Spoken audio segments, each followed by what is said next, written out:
महिला को जांच में पता चला कि टेस्ट ट्यूब बेबी बच्चे के डीएनए जीन उसके पति के डीएनए से मेल नहीं खाते थे। तुरंत अपने पति से इस बारे में सवाल किया। जब पति को समझ आया कि सच्चाई सामने आ चुकी है तो उसके पास सब कुछ कबूल करने के अलावा कोई रास्ता नहीं था। दरअसल आईवीएफ के दिन उसने चुपके से जेनेटिक सामग्री बदल दी थी, इसलिए महिला के पेट में पल रहा बच्चा उसके पति का बच्चा नहीं था। ये सुनकर महिला को इतना गुस्सा आया कि वह बेहोश होकर जमीन पर गिर पड़ी। सौभाग्य से उसका पति उसे समय पर अस्पताल ले गया और महिला ने सुरक्षित रूप से बच्चे को जन्म दिया। लेकिन जब नर्स ने पति से नवजात बच्चे को देखने के लिए कहा तो वह बच्चे से दूर हट गया और उसके चेहरे पर नफरत साफ दिखाई दे रही थी। महिला ने उससे पूछा कि उसने आखिर जेनेटिक सामग्री क्यों बदली थी। पति ने बताया कि उसकी पहली मोहब्बत वापस आ गई थी और वह सिर्फ उसी के साथ बच्चा पैदा करना चाहता था। पति की बात सुनकर महिला का दिल पूरी तरह टूट गया। उसने तुरंत तलाक लेने का फैसला कर लिया। 1 महीने बाद बच्चे के जन्म के बाद जरूरी आराम पूरा करने के बाद महिला अस्पताल से बाहर आई और अपने पति के साथ तलाक का प्रमाण पत्र ले लिया। जैसे ही वह पति का घर छोड़ने वाली थी उसका बॉस वहाँ आ गया। महिला को लगा कि शायद ऑफिस में उससे कोई गलती हो गई है, लेकिन बॉस ने उसे बताया कि आईवीएफ के दौरान इस्तेमाल किया गया जेनेटिक मटेरियल वास्तव में उसी का था। फिर उसने एक पितृत्व जांच की रिपोर्ट निकाली जिससे साबित हो गया कि वह बच्चा बॉस का अपना जैविक बच्चा था। महिला अभी इस सच्चाई को समझ भी नहीं पाई थी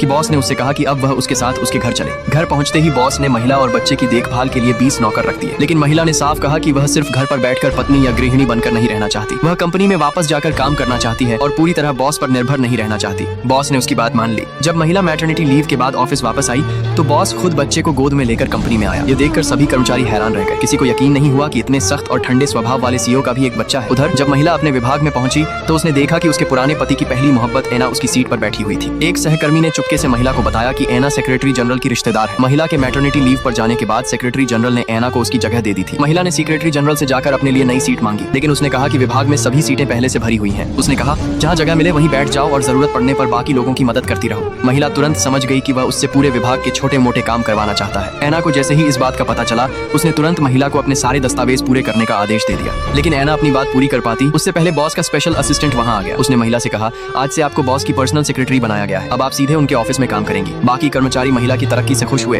लेकिन एना अंदर ही अंदर जलने लगी। जब महिला बॉस के ऑफिस में पहुंची तो वहाँ नानी और बच्चा भी मौजूद थे। महिला ने बॉस से पूछा क्या आपने मुझे सिर्फ इसलिए अपनी पर्सनल सेक्रेटरी बनाया है क्योंकि मैं आपके बच्चे की माँ हूँ? बॉस ने तुरंत मना कर दिया। उसने कहा तुम सेक्रेटेरियल विभाग की सबसे काबिल कर्मचारियों में से एक रही हो। यह प्रमोशन तुम्हारी योग्यता की वजह से है और तुम इसकी पूरी हकदार हो। इस तरह महिला आधिकारिक रूप से बॉस की पर्सनल सेक्रेटरी बन गई। कुछ समय बाद कंपनी के बड़े अधिकारी मीटिंग के लिए बॉस के ऑफिस में आए। तभी लाउंज में मौजूद बच्चा जोर जोर से रोने लगा। बॉस ने तुरंत महिला को मैसेज करके बच्चे को दूध पिलाने के लिए बुलाना चाहा, लेकिन गलती से उसने वह मैसेज कंपनी के वर्क ग्रुप चैट में भेज दिया। सभी कर्मचारियों ने मैसेज पढ़ लिया और तुरंत बॉस और महिला के रिश्ते को लेकर तरह तरह की बातें करने लगे। सभी की नजरें महिला पर टिक गईं और वह शर्म से परेशान हो गई। उसने जल्दी से खड़े होकर सफाई दी। बॉस ने मुझे बच्चे को फार्मूला दूध पिलाने के लिए कहा है। इतना कहकर वह शर्माते हुए तुरंत लाउंज की तरफ चली गई।